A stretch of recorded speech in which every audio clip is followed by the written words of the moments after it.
किसी के दोष पर घृणा, ना किसी के गुण पर रीझना, समत्व भाव। लेकिन प्रारंभ कहां से करो? अधिकतर गुण दिखे, यहीं से शुरू करो। उसी के लिए भजन, साधन, कथा, सत्संग, नाम जप, वृंदावन परिक्रमा, गोवर्धन परिक्रमा, इन सब का फल यही है कि आपकी दृष्टि बदले, आपका स्वभाव बदले। नहीं तो रावण जैसा कोई शिव उपासक नहीं था,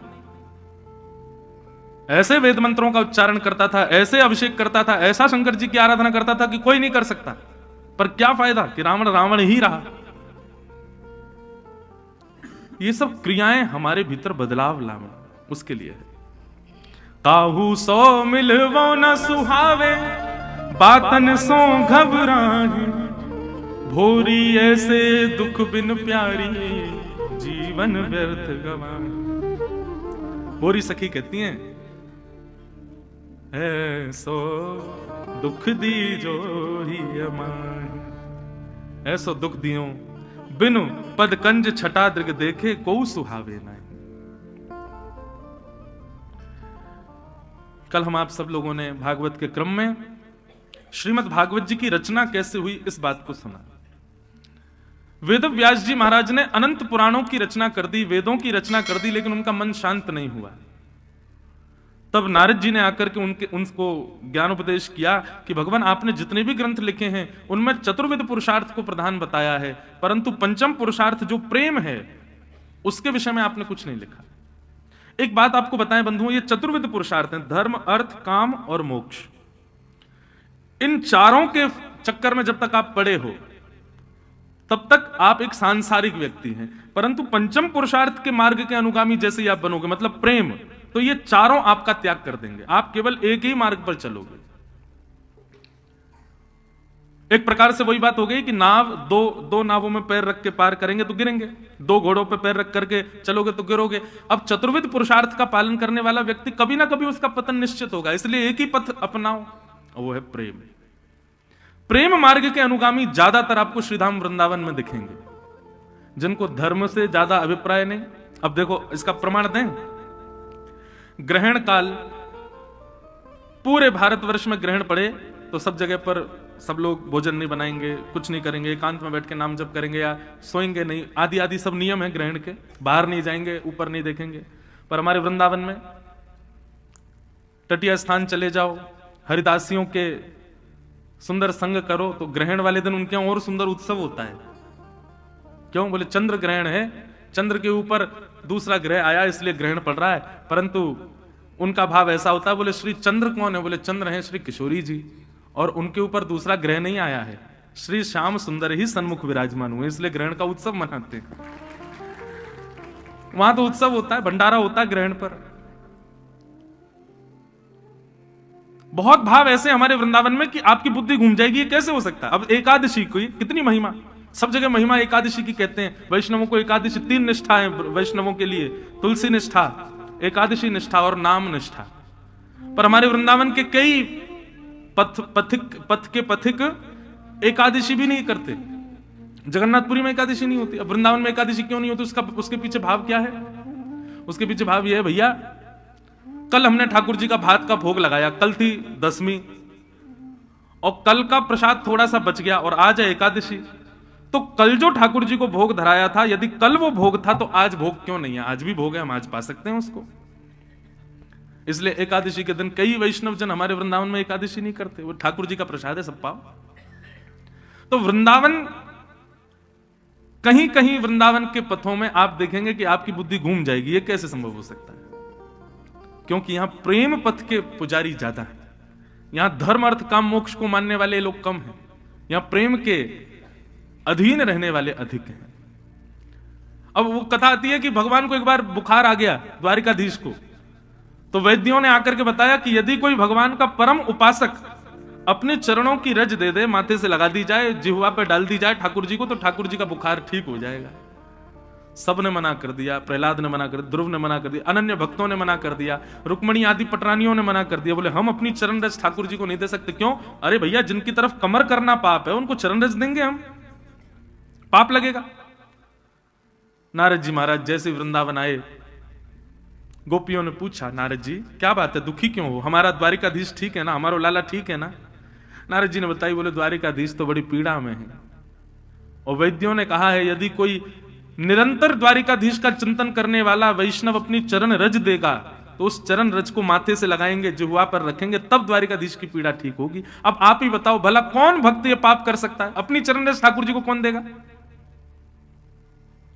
नारद जी का इतना कहना ही हुआ कि गोपियों ने जाकर के अपने चरण गीले किए यमुना जी में, और चरण रज को अपने अपने पैरों से लिपेट करके झाड़ करके पोटली बना करके नारद जी को प्रदान कर दी, नारद जी को अर्पित कर दी। श्री कृष्ण गोविंद हरे मुरारे, हे नाथ नारायण वासुदेव। श्री कृष्ण गोविंद हरे मुरारे, हे नाथ नारायण वासुदेव। श्री कृष्ण गोविंद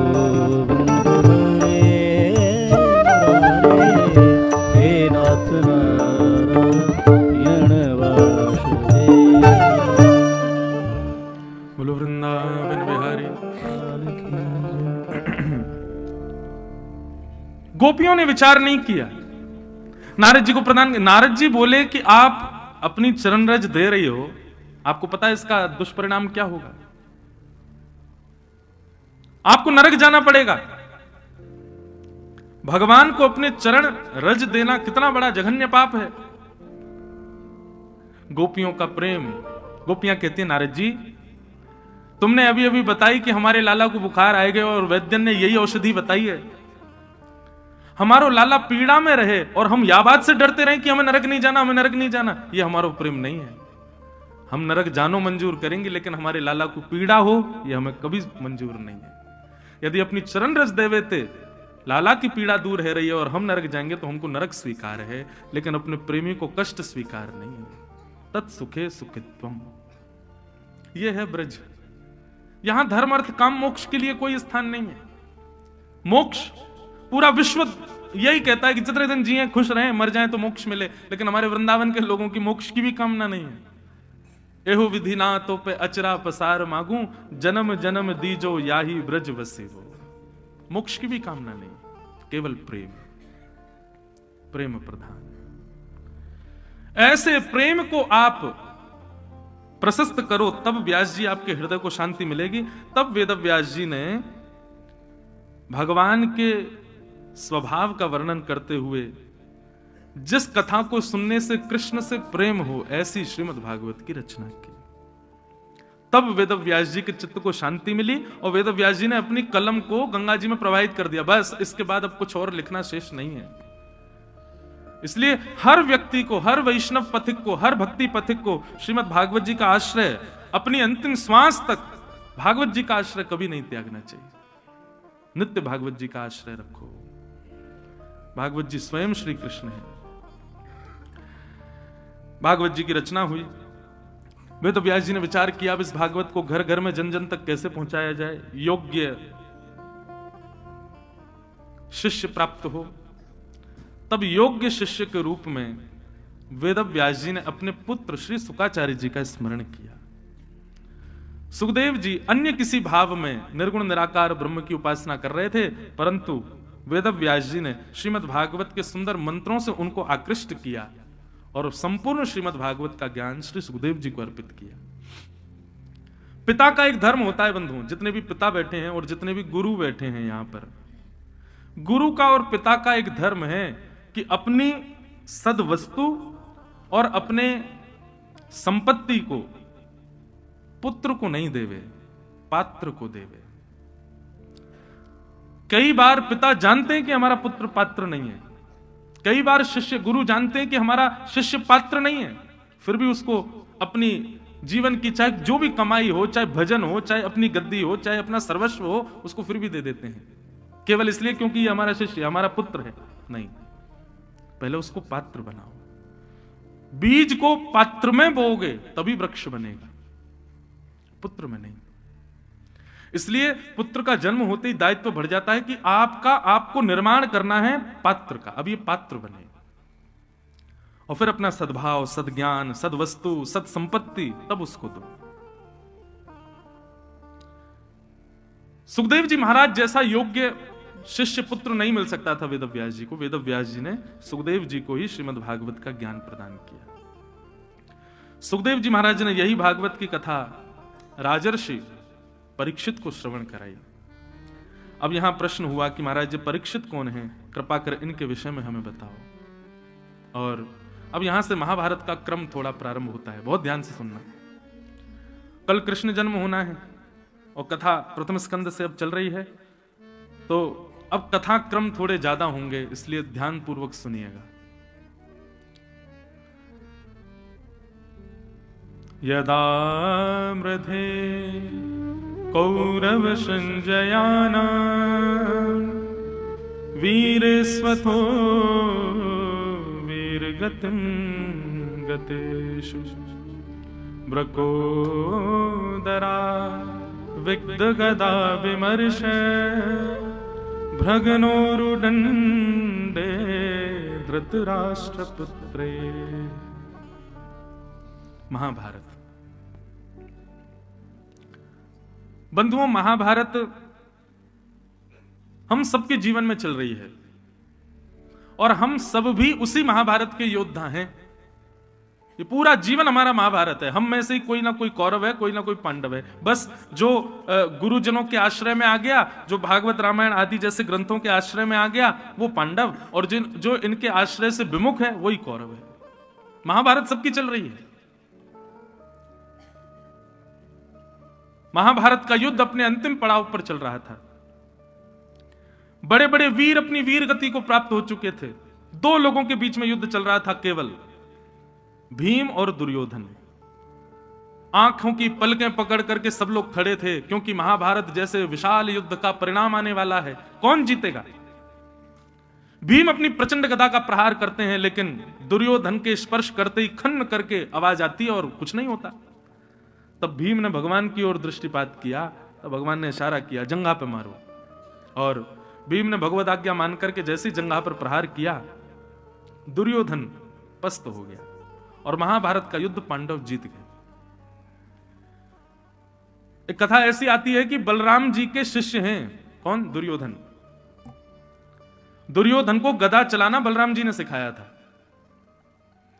इसीलिए बलराम जी महाभारत युद्ध में नहीं थे। क्यों? क्योंकि दुर्योधन मेरा शिष्य है और कृष्ण मेरा भाई है। कृष्ण पांडव पक्ष में और दुर्योधन कौरव पक्ष में। मैं किस तरफ जाऊं, शिष्य के पक्ष में कि भाई के पक्ष में? तो निष्पक्ष होने के लिए श्री बलराम जी तीर्थ यात्रा पे चले गए, ताकि किसी पक्ष में जाना ही ना पड़े। लेकिन कथा आती है कि जैसे ही भीम ने दुर्योधन की जंघा पर प्रहार किया, देवताओं को लगा कि भैया ये महाभारत युद्ध में थोड़ा नमक मसाला डालो, कुछ तो हो। ऐसा कुछ हो कि ठाकुर जी को मैदान पे आना पड़े। नारद जी को भेज करके बलराम जी को यह समाचार दिलाया कि धर्म युद्ध महाभारत में जहां नाभि से नीचे प्रहार करना मना है, वहां कृष्ण की आज्ञा मान करके भीम ने दुर्योधन की जंघा तोड़ दी। समझ रहे हैं ना बात को? बद्रीनाथ केदारनाथ की यात्रा पर बलराम जी महाराज थे, इतने में ही नारद जी आ गए। नारद जी ने आगे कहा, जय हो बलराम जी की। बलराम जी बोले, अरे आओ नारद, कैसे हो? अच्छा, महाभारत युद्ध चल रहा है ना, उसका क्या परिणाम आ रहा है? बोले, महाराज क्या बताएं, आपके होते हुए इतना बड़ा महाराज धर्म विरुद्ध कार्य हो रहा है, क्या बताऊं आपको? बलराम जी बोले, क्या हुआ? बोले, बताइए, नाभि से नीचे प्रहार करना यह धर्म युद्ध का नियम है? बोले, नहीं, बिल्कुल नहीं, नाभि से नीचे प्रहार नहीं कर सकते। वो बोले, यही हुआ है, भीम ने दुर्योधन की जंघा तोड़ी है और आज्ञा दी है आपके छोटे भैया कृष्ण ने। बलराम जी महाराज तो माला झोली आदि पकड़ा दी नारद को। बोले, तुम यहीं रहो, अब मैं जाता हूं महाभारत में। ऐसा कैसे हो सकता है? और ये कन्हैया तो बहुत पक्षधर है, उन पांडवन के पक्ष में चलो जाए नेक में ही, या को मैं बताऊं जाके? और बलराम जी को क्रोध आया, महाराज दौड़े कुरुक्षेत्र के मैदान की ओर। बलराम जी को क्रोध आ जाए तो इसका मतलब समझ रहे हैं? पृथ्वी में भूचाल आ जाता है, शेषनाग हैं वो। पांडव सब अपनी विजय का आनंद मना रहे थे, तभी देखा भूकंप आ रहा है, आकाश के बादल गरज रहे हैं, महाराज सूर्य अस्ताचल को जा रहे हैं। अर्जुन आदि बोले भगवान ये सब क्या हो रहा है, ये मौसम क्यों बिगड़ रहा है, ये भूकंप क्यों आ रहा है। ठाकुर जी बोले ऐसा लग रहा है जैसे शेषनाग कोपित हो गए, कहीं ऐसा तो नहीं है बलराम जी को किसी ने जाके समाचार कर दिया वो कहीं आ रहे हो, भैया बलराम जी क्रोधित हो गए तो मैं नहीं बचा पाऊंगा तुमको, हमारे बड़े भैया हैं वो। और तभी देखा कि महाराज हल मूसल लेकर के प्रचंड शरीर बलराम जी का और कुरुक्षेत्र के मैदान की ओर दौड़ रहे थे। भीम अर्जुन युधिष्ठिर सब भगवान के चरणों बोल प्रभु रक्षा करो, इनसे बचाओ। तो कहते हैं जैसे ही बलराम जी कुरुक्षेत्र के मैदान की ओर दौड़ रहे थे, ठाकुर जी बोले रुको हम जाते हैं, और यहां से ठाकुर जी ने दौड़ लगाई बलराम जी की ओर। आकाश में देवता सब बड़े प्रसन्न, बोले हाँ अब आएगा आनंद, अब ठाकुर जी आ गए मैदान में, अब कुछ, अरे सीधे सीधे सब खत्म हो रहा था, अब कुछ नया देखने को मिलेगा। ये देवता ऐसे ही करते हैं। वहां कंस देवकी को विदा करने के लिए जा रहा था तो आकाशवाणी कर दी जिस बहन को तुम विदा कर रहे हो उसका अष्टम गर्भ तुम्हारा काल होगा। तलवार निकाल के मारने लगा, 7 बालक मरवा दिए देवकी के, 6 बालक। ये देवता ऐसे ही करते हैं। अच्छा करते इसलिए नहीं है, ये विनोद की बात नहीं है, ठाकुर जी के सुंदर भावों से हम सब अवगत हों इसलिए ऐसा होता है, ठाकुर जी की लीला हमको दिखे। बलराम जी क्रोध में भर करके दौड़ रहे हैं कुरुक्षेत्र मैदान की ओर, कुरुक्षेत्र मैदान से ठाकुर जी दौड़ रहे हैं बलराम जी की ओर। पृथ्वी कांपने लगी, बोले अब प्रलय आ जाएगा, शेषनाग और नारायण दोनों में युद्ध होने वाला है। लेकिन जैसे ही बलराम जी समीप आए, ठाकुर जी ने अपने वेग को कम किया और दंडवत धरती पर लेट करके प्रणाम किया बलराम जी को। जैसे ही देखा प्रणाम कर रहे हो मेरो भैया, बलराम जी को तो क्रोध विरोध सब खत्म हो गया, हल मूसल दूर फेंक दिए और दौड़ करके गए, कन्हैया को उठा के हृदय से लगा लिया। इतने दिनान में मिलो लाला, ये लीला है ठाकुर जी की। क्या सीखा? कभी यदि किसी का क्रोध बढ़ रहा हो, आजकल का जमाना कैसा हो गया, आजकल के लोग कैसे हो गए, किसी का क्रोध बढ़ रहा हो तो उसमें और कपूर छिड़कते हैं कि और बढ़े और ज्वाला तेज हो। सामने वाला क्रोध कर रहा है तो जबरदस्ती आर्गुमेंट और बढ़ाएंगे उससे।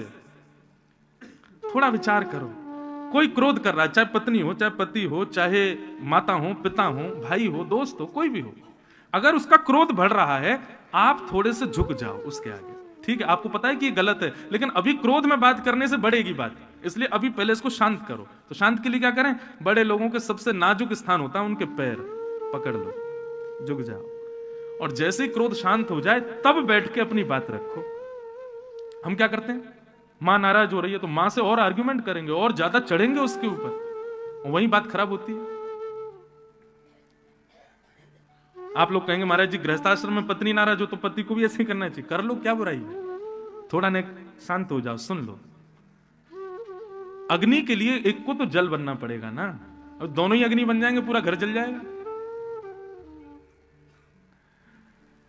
ठाकुर जी चरणों में गिर गए, बलराम जी का क्रोध शांत हो गया, और जैसे ही बलराम जी का क्रोध शांत हुआ तब ठाकुर जी बोले क्यों इतना क्रोध कर रहे हो दाऊ दादा, लाला ये तेरे भीम ने ठीक ना कियो, ये दुर्योधन की जंघा पे प्रहार कैसे कियो, यानी नाभि से नीचे प्रहार करना मना है धर्म युद्ध में, यानी क्यों कियो, या कुछ छोड़ूंगा नहीं मैं, तू पक्षधर होगो मैं पक्षधर नहीं हूं, मैं अभी हल मूसल से या को वध कर दूंगा। ठाकुर जी बोले क्यों, नाभि से नीचे प्रहार करने पर आपको इतनी पीड़ा क्यों हुई, बोले धर्म विरुद्ध है। अच्छा ये धर्म विरुद्ध है, बोले हाँ, और भरी सभा में द्रौपदी को निर्वस्त्र करना वो धर्म विरुद्ध नहीं था भैया, उसमें आप, तब तो मैंने आपका क्रोध नहीं देखा, तब तो मैंने नहीं देखा कि आप हलमूसल लेकर के आए दुशासन के हाथ काटने के लिए, तब तो आप नहीं थे उस सभा में। बलराम जी मौन हो गए, बोले भरी सभा में एक अबला नारी को निर्वस्त्र कर रहे थे ये कौरव, तब भीष्म पितामह आदि ये सब योग्य होते हुए भीष्म पितामह एक आवाज निकाल देता, दुशासन की हिम्मत नहीं थी कि वो द्रौपदी का स्पर्श करे, लेकिन आप सब योग्य होते हुए भी शांत बैठे रहे। और आपको देख के तो मुझे आश्चर्य हो रहा है कि आप क्यों नहीं आए तब, आप इतने धर्म के बड़े रक्षक बन रहे हैं, आपको भी तो पता था कि दुर्योधन दुशासन द्रौपदी को निर्वस्त्र कर रहे हैं, क्यों नहीं आए आप तब। और आज उसी दुर्योधन की जंघा पर प्रहार हुआ तो आप कह रहे हो कि धर्म विरुद्ध है। भैया हमारी एक बात सुन लीजिए, ऐसे धर्म विरोधी जो स्त्रियों का सम्मान नहीं करते, ऐसे धर्म विरोधी जो भरी सभा में एक अबला नारी के ऊपर अत्याचार करते हैं, ऐसे धर्म विरोधी जो गौ हत्या करते हैं, ऐसे धर्म विरोधी जो माता पिता का अपमान करते हैं, ऐसे धर्म विरोधियों के लिए यदि धर्म विरुद्ध कुछ करना पड़े तो वह भी धर्म है। ऐसे धर्म विरोधियों के लिए, इनके लिए हम यह विचार करेंगे कि धर्म का पालन हो, ऐसे धर्म विरोधियों के लिए। जब द्रौपदी के चीरहरण कर रहा था ना दुर्योधन, तब भीम ने प्रतिज्ञा ली थी। दुर्योधन बार बार कह रहा था दुशासन जल्दी निर्वस्त्र कर दो इसको, मेरी जंघा पर बैठा दो। तब दुर्योधन ने प्रतिज्ञा ली थी तेरी जंघा पर द्रौपदी नहीं, एक दिन मेरी गदा विराजेगी। और आज दुर्योधन ने, आज भीम ने अपनी प्रतिज्ञा पूरी की। बलराम जी का क्रोध शांत हो गया, क्षमा मांगी। ठाकुर जी ने हृदय से लगा, नहीं भैया आप बड़े भैया हैं हमारे।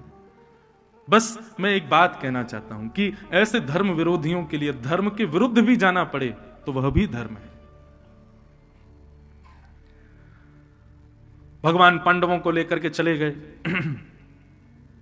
मैं एक कथा में एक प्रसंग कभी कभी कहा करता हूं कि पांडवों की इतनी रक्षा क्यों की ठाकुर जी ने? ऐसा क्या है पांडवों के पास?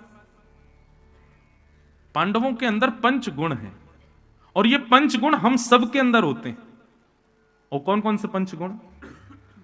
युधिष्ठिर, भीम, अर्जुन, नकुल, सहदेव, ये पंच पांडव हैं। युधिष्ठिर का गुण है धर्म, भीम का गुण है बल, अर्जुन का गुण है प्रेम, नकुल का गुण है बुद्धि और सहदेव का गुण है सौंदर्य। ये पंच गुण या फिर इन पांचों में से कोई भी एक गुण हम सबके अंदर होता है।